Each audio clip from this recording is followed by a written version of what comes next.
Bon, OK. C'est beau, c'est parti. Alors, il est 8h01, nous avons quorum et l'Assemblée du Conseil est donc ouverte.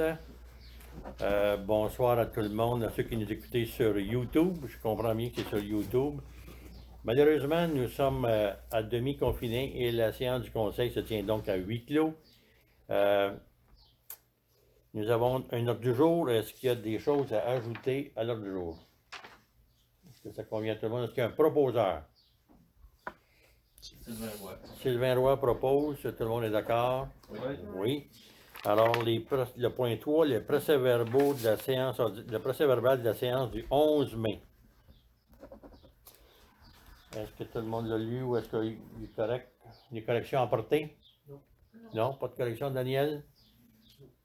Qui en fait la proposition? Certainement. Daniel Marchand propose l'adoption du procès-verbal de la séance du 11 mai. Au point 4, le suivi du dernier conseil. Il n'y a rien à rapporter, Régent. Rien à rapporter? Non.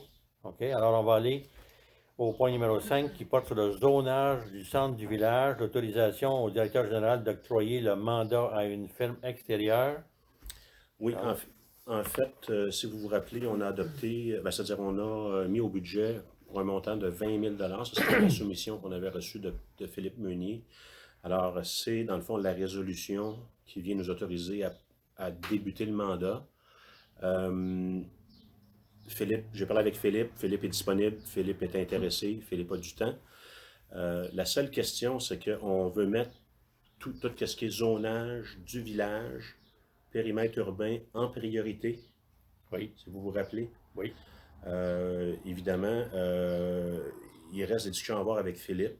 Puis, si tu es disponible, Régent, jeudi, on pourrait avoir une discussion avec Philippe sur un peu comment est-ce qu'on organise le travail, parce qu'on ne peut pas dédoubler le travail qui se ferait au niveau du zonage centre du village versus le mandat plus global qui, lui, en principe, se fait sur les 18 à 24 prochains mois, là, sur les 2 ans. Là. Fait que le budget de 20 000 $, c'est en principe ventilé sur les 2 prochaines années. Donc, commençons en priorité par le noyau villageois, par le périmètre urbain. Avec Philippe Meunier et la résolution, donc, autoriser le directeur général à octroyer un mandat à une firme extérieure qui est celle de M. Meunier. C'est ça. Est-ce que ça convient à tout le monde? Proposé par Patrice Boisjoli. Ça convient? Alors, on va passer au point suivant. Le point 6, état de situation des bâtiments et infrastructures sur l'ensemble de la municipalité, nuisances et embellissements. Autorisation au directeur général d'octroyer le mandat à une firme extérieure. Alors, l'essence du mandat ou de la tâche à faire ou de la démarche, c'est de voir à l'entretien des bâtiments. On constate que dans le périmètre urbain et à l'intérieur et à l'extérieur du périmètre urbain, dans la campagne, il y a des bâtiments qui sont dans des mauvaises situations, il y a des nuisances, il y a besoin de travaux pour l'entretien des terrains et des bâtiments. C'est dans ce sens-là que le mandat sera octroyé à Charles pour embaucher quelqu'un. C'est bien ça, Charles? Oui, tout à fait. Bien ça, tout le monde? En priorité, évidemment, le périmètre urbain. Oui. Et l'idée, c'est de faire la municipalité au complet. Oui, tout à fait. Alors, qui propose ça? Sylvain Roy. Le point 7, déneigement et entretien hivernal, la saison 2020-2021, le contrat de gré à gré avec la ferme Serge et Marcel Dubuc. Charles? Oui, en fait, j'ai confirmé, Régent, avec M. Dubuc après-midi. Fait que, aux mêmes conditions, même tarif, on est à 92 000 plus TPS TVQ. Même conditions que l'année passée. Alors, on reconduit dans le fond tout simplement le contrat pour 1 an. Le gré-à-gré sans changer aucune condition. Sans changer aucune condition. Est-ce que ça convient à tout le monde? Oui. Proposé par Lucien Thibault. Ça convient à tout le monde? C'est bon. 7.2, les trottoirs et espaces publics, 3 ans plus 2 années d'option. Un contrat à octroyer à M. Robert Thibault. Oui, effectivement. Alors, M. Thibault, pour un montant maximal de 8 400 $ pour les 3 ans, ça représente, dans le fond, essentiellement son tarif actuel, plus une augmentation de 50 $ par année pour l'an 2 et l'an 3. Ça convient? C'est beau. Ça convient à tout le monde? Et puis, il y a également un taux horaire de 165 $ qui est aussi un taux maximum, parce que là, présentement, il est à 160 $ et l'an 3 il y a un taux horaire qui est prévu si on lui demande du travail additionnel. Travail Là. additionnel pour le déneigement, enlever la Alors, neige dans le village, c'est ça? C'est ça. Alors, c'est un 3 ans, Nicole, plus le 2 années d'option. Ça, on l'avait gardé comme ça. C'est clair, c'est Bonne bon? idée. Ouais. Proposé par Daniel Marchand. Tout le monde est d'accord là-dessus? Oui. Le point 8, l'enlèvement des réservoirs d'eau des pompiers au 243 rue principale. Ben, dans le fond, c'est essentiellement l'histoire qu'on a racontée en termes d'enlèvement là, des réservoirs. Et puis, évidemment, les tests ont été effectués au niveau des liquides dans les réservoirs. On s'est rendu compte qu'il y avait de la contamination. On a évidemment fait faire des tests de sol à l'extérieur des réservoirs pour avoir confirmation qu'il n'y avait pas de contamination au-delà des normes autorisées par le ministère. Alors, pourquoi une résolution? C'est parce qu'on est à des dépenses maintenant qui vont tourner autour du 10, 11, 12 000 là, pour l'ensemble des travaux qui ont été faits. Je n'ai pas le chiffre exact parce qu'on n'a pas reçu encore les dernières factures, mais ça aurait pu coûter beaucoup plus cher que ça si ça aurait été contaminé. Essentiellement, c'est ça. Donc, les travaux vont être faits conformément à la réglementation du ministère de l'Environnement. Oui, tout à fait. Tout à fait, OK. Là, on parle du 243 principal. Oui. OK. D'accord avec ça, Nicole? Oui. T'en fais la proposition? Oui. Proposée par Mme Sainte-Marie. Tout le monde est d'accord? Oui, Oui. c'est 243. Alors, on s'en va au point numéro 9, 9.1, l'aide à la voirie, l'embauche de M. Kiriendo. Oui, en fait, c'est une confirmation qui... On n'a pas d'étudiants. Bon, oui, on n'a pas d'étudiants au niveau du programme là, de subvention d'Emploi Québec. Il n'y a pas d'étudiants qui ont... C'est-à-dire, on a reçu des CV, comme je vous expliqué l'autre jour, mais il n'y a pas de disponibilité là, au niveau d'étudiants qui peuvent venir nous aider. Alors, on demande l'autorisation d'engager sur une base ponctuelle M. Guy Riendeau. Ce n'est pas un employé de la municipalité, c'est comme un genre de contracteur, au besoin, à un tarif de 20 de l'heure. C'est bon. Ce qui est correct. Proposé par Lucien Thibault. Oui. Ça convient à tout le monde? Oui. Oui. 9.2, collecte des vidanges. 3 ans plus une année d'option avec Robert Daou et fils. C'est notre entrepreneur actuel, ça. Oui. Ben, en fait, oui, c'est exactement. J'ai pas tout à fait de confirmation des montants, mais on attend toujours M. Daou. Mais ça serait comme aux gens, ça serait comme la même genre de tarification que ce qu'on a présentement, puis plus ou moins l'IPC pour l'an 2, l'an 3. Présentement, M. Daou, on a un contrat qui tourne aux alentours de 28 000 par année avec lui.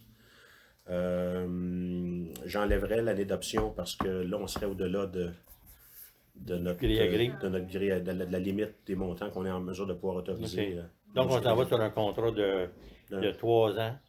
De 3 ans pour un maximum de 90 000 si C'est ça. j'additionne. Donc, de gré à gré. C'est ça. C'est bon. Est-ce que ça convient à tout le monde? Oui. Patrice, proposé par Patrice Bogerie. Tout le monde est d'accord? C'est bon. 9.3, l'appiaissage des nids de poules sur l'ensemble du territoire Pavage-Beaulieu, un contrat. Oui, ben en fait, c'est évidemment suite aux discussions qu'on a eues. Cette résolution-là, c'est pour venir autoriser, dans le fond, une dépense. Là, encore une fois, je n'ai pas le chiffre exact, là, mais c'est une dépense qui tourne autour de 9 500 $, taxes incluses. C'est ce que nous a coûté Pavage-Beaulieu pour l'ensemble des réparations, asphalte froide, asphalte chaude. Il reste l'équivalent d'une journée de travail, mais ce qu'on s'est dit, c'est qu'on allait le faire à l'interne avec nos employés. Guy et Jean-Yves, évidemment, l'asphalte chaude qu'on va, comme ce qu'on fait toutes les années. Fait que dans le fond, c'est essentiellement ça. Un proposeur? Daniel Marchand. D'accord, tout le monde? Oui? C'est bon. On s'en va au point 10, l'adoption des dépenses. Pour un montant de 230 431 et 80. et 80. Là-dedans, on a facilement un bon 80 000 de facturation au niveau de la Sûreté du Québec. Puis on a un 52 000 de quote-part au niveau de la MRC.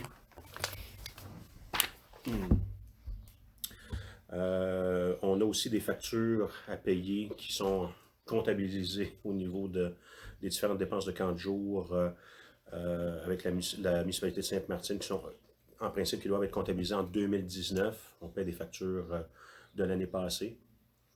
Un 6 000 $ au niveau de nos fameux réservoirs, là, les travaux de décontamination qu'on a fait, des tests.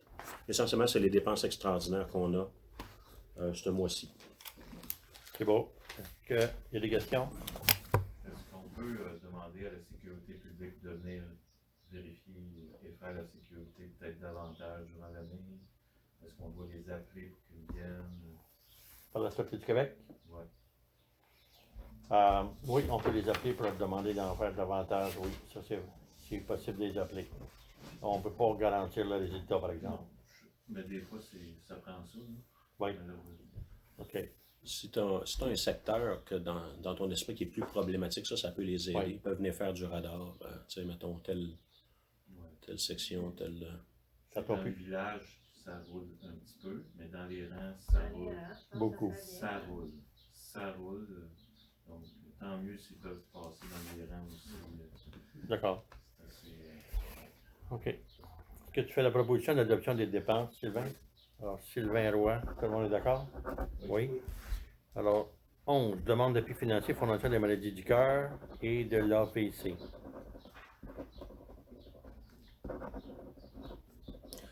OK. Une demande qui est Ouais, récurrente. ben c'est ça, tous les années. On donne un montant de 125 $ C'est récurrent. qui est récurrent. Puis, ce que je comprends, c'est que la compagnie d'assurance Manuvie, pour chaque 125 $ que la municipalité donne, ben, ils viennent donner 3 fois ce montant. Triple ça. Fait que c'est ça. Oui. Nicole? Nicole Sainte-Marie propose. Tout le monde est d'accord? Oui? C'est bon. Le point 12, demande de dérogation mineure sur la rue de l'école. Alors, il y a eu une demande de dérogation mineure portant sur le lotissement des lots qui sont autour de la tête de pipe ou du rond-point. Alors, il y a une problématique due à la configuration de la situation pour permettre d'avoir une emprise suffisante sur la rue de l'école, ni plus ni moins, qui est composée de cet élément-là de tête de pipe. Le comité consultatif d'urbanisme s'est réuni, a regardé ça, analysé ça avec les commentaires et les remarques de Tom Vio-Hyperciel et a rendu une décision à l'effet de recommander au conseil d'adopter les dérogations mineures portant sur ces terrains-là. Est-ce qu'il y a des questions? Un proposeur? Daniel Marchand? Est-ce que ça va tout le monde? Oui. 69 Forgeron, une autre délégation mineure. La demande de délégation mineure porte sur le fait que il y a eu au niveau du partage des terrains et de l'implantation des bâtiments une problématique qui fait qu'une partie du lot de quelqu'un va jusqu'en avant de la fenêtre du salon du bâtiment à côté. La demande n'a pas été la demande a été acceptée en théorie, si on peut dire. On a demandé aux deux propriétaires de s'entendre sur un partage et d'arriver avec quelque chose d'assez précis pour pouvoir donner suite à leur demande de corriger la situation. Alors, la décision a été à rendre par le conseil si oui ou non on va de l'avant. On avait remarqué qu'effectivement, il y a une pointe de terrain puis, qui se situe carrément dans l'emprise, dans la façade du voisin. Alors, les deux voisins vont s'échanger du terrain pour corriger la situation. La recommandation a donc été favorable par le CCU à ce sujet-là, pour que le conseil adopte la résolution. Est-ce qu'on est d'accord? C'est ça, mais ça prend les preuves, les documents. Oui, là, on donne un accord de principe. C'est ça. On va revenir au CCU puis au conseil avec le document final pour donner une approbation finale à la situation. C'est bon. Ça convient, Lucien? Oui. Proposé par Lucien. C'est beau. 13, demande d'avis préliminaire, dérogation mineure. Pour les mêmes terrains de la rue de l'école qui sont situés autour de la tête de pipe. Selon nos règlements au niveau du zonage, il peut y avoir une possibilité d'avoir jusqu'à 6 dérogations mineures quant aux superficies d'implantation des bâtiments au sol. Si les bâtiments construits sont avec garage ou sans garage et selon certaines dispositions. Alors, la demande d'avis préliminaire qui a été présentée au CCU est à l'effet de se prononcer si oui ou non le CCU était d'accord pour recommander de procéder de cette façon-là plutôt que par modification du règlement de zonage qui crée d'autres sortes de complications et peut-être aussi beaucoup plus de temps à consacrer avant d'arriver à du développement. Alors, sur ce point-là, le CCU recommande au Conseil de donner un avis de préliminaire favorable pour qu'éventuellement des délégations mineures soient présentées à cet effet-là. Est-ce qu'il y a des questions là-dessus? Est-ce qu'il y a un proposeur? Dan. Oui, Daniel? Daniel Marchand. Ça convient? Et ça semble Oui. être le même que la première que tu as ciblée tantôt, la Ludica. La première, c'est juste le lotissement. OK. Ça C'est pour le- permet le lotissement. Ça permet le lotissement. Et Parce là, que là, ça, c'est oui, la parce que dérogation. les 5 terrains qu'il y avait là, il y avait déjà un lotissement qui était terminé, qui était fait. Là, ils vont refaire le lotissement. Et pour refaire le lotissement, ça le prenait des délégations telles quelles. Et il n'est pas rendu à construction. À l'item 14, il y a une demande d'approbation de PIIA pour le 207A rue principale. C'est l'ancienne caisse populaire. La demande des propriétaires est à l'effet de changer la fenestration et les portes extérieures pour, de toute façon, pour un usage résidentiel. Et ce qui a été présenté est harmonieux et ça a été recommandé par le CCU d'approuver, demande au conseil d'approuver la demande de la propriétaire. Vous avez vu, je pense, les dessins, les photos de ça? Non? Non. Bon, oui. En tout cas, la fenestration, on peut dire que c'est une fenestration normale qui n'est pas industrielle, qui n'est pas commerciale, qui est vraiment apparentée à de la résidence. Surtout les portes, surtout la porte en arrière aussi, qui est une porte présentement en métal, compte tenu de la sécurité qu'il devait y avoir à ce bâtiment-là. Là, c'est une porte plus type résidentiel. Mais moi, là-dedans, au 207, Oui. est-ce que quand vous avez donné votre approbation, est-ce qu'on a parlé de gazon, par exemple, en avant de la caisse, à propos de la caisse maintenant, Oui. du 207? J'ai vu un plan pour qu'il y ait du gazon à la Caisse populaire, oui, parce que là, c'est 100% asphalte, tout du stationnement. Oui, j'ai vu quelque chose, oui. Puis s'assurer aussi que l'aménagement paysager.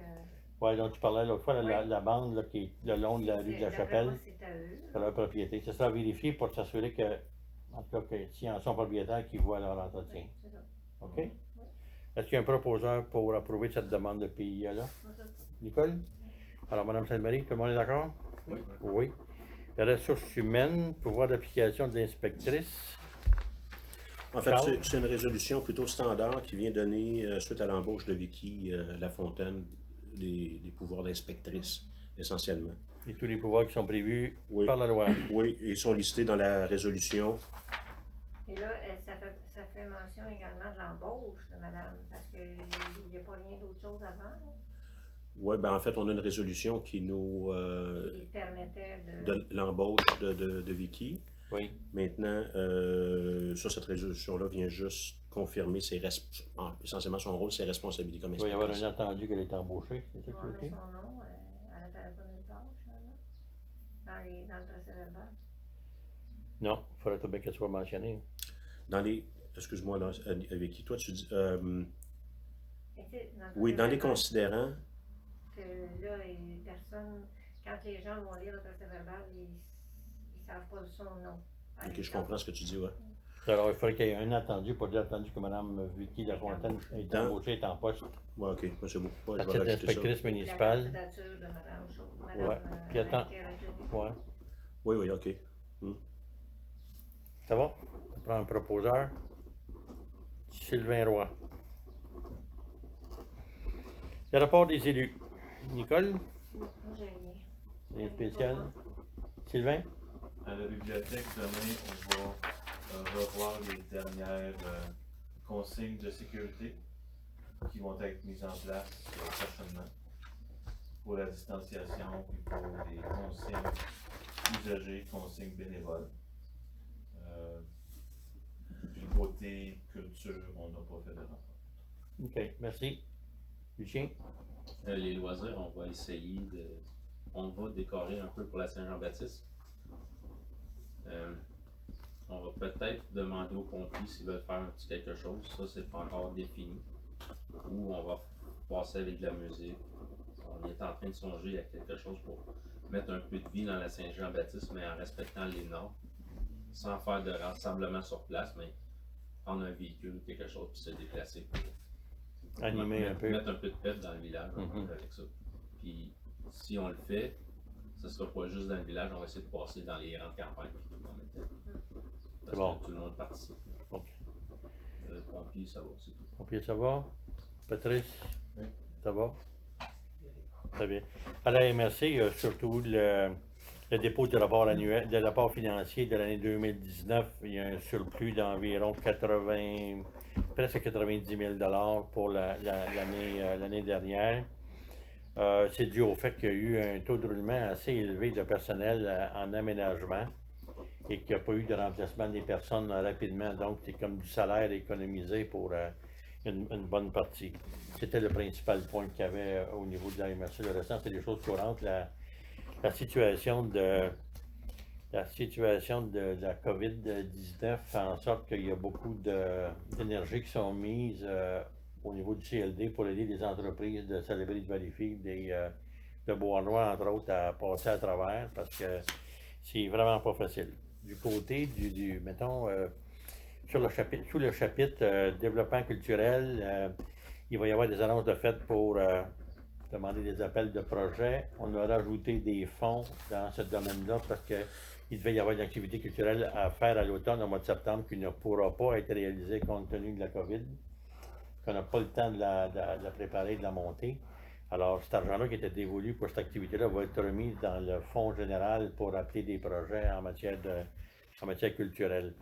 Entre autres, on peut dire que les organismes culturels de la ville de Salébris-Valleyfield, comme tous les autres domaines en matière de culture, la COVID leur fait très mal et on va trouver une façon de les aider et travailler avec eux à ce sujet-là.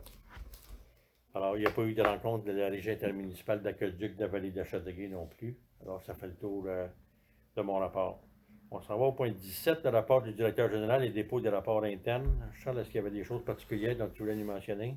Ben, en fait, le mois de mai, ça a été essentiellement tout ce qui est vérification des livres comptables pour les états financiers 2019, ce qui a été présenté dans le fond en sommaire en caucus la semaine dernière. Le rapport, évidemment, sera déposé au prochain conseil, celui du mois de juillet. Évidemment, le dossier de remplacement de Tom avec l'embauche de Vicky était un élément important. Je pense qu'on a agi quand même assez rapidement. Je suis super content, super fier de la rapidité à laquelle on était capable, suite à la confirmation de la date de départ de Tom, qui est arrivé début du mois de mai. On a produit un offre d'emploi. On a, évidemment, avec l'aide du conseil, créé un comité avec Patrice et Régent. On a reçu une quinzaine de CV. Bon, comme vous savez, on a terminé par une série d'entrevues, puis la sélection de Mme Vicky Lafontaine. Alors, ça a été en l'espace de 3 semaines, un petit peu plus que 3 semaines, assez rapide. Je suis assez fier de ça. Et puis, dossier au niveau de la commission d'accès à l'information. Ça, il y a du travail qui a été fait avec Jean-Gabriel et l'avocate de la commission d'accès à l'information. Et tout ça en préparation à une audience qui s'en vient, une audience préliminaire, d'après ce que j'ai pu comprendre, là, qui s'en vient dans un dossier avec M. Hugo Robert le 22 juin prochain. Alors, grosso modo, c'est ça. Puis du travail quand même sur le règlement par rapport au remblai. Oui, ça c'est vrai. Les remblais, ça a été... je pense qu'on a été effectivement assez actifs avec la recrudescence des demandes de permis. On en a encore qui sont rentrés la semaine passée. Évidemment, on ne les a pas émis, les permis, parce qu'on est en avis de motion. Alors, ça, effectivement, c'était un bon dossier, en espérant qu'on puisse être capable de le terminer là, d'ici les 2 prochaines semaines. Donc, on ait un projet de règlement là, qui est pas mal canné à la satisfaction du conseil. Là. OK. Alors, on passe au point suivant. Varia, est-ce qu'il y avait des points à ajouter, Daniel? Patrice? Non. Lucien? Non. Sylvain? Non? Nicole? Non, ça va. Ça va?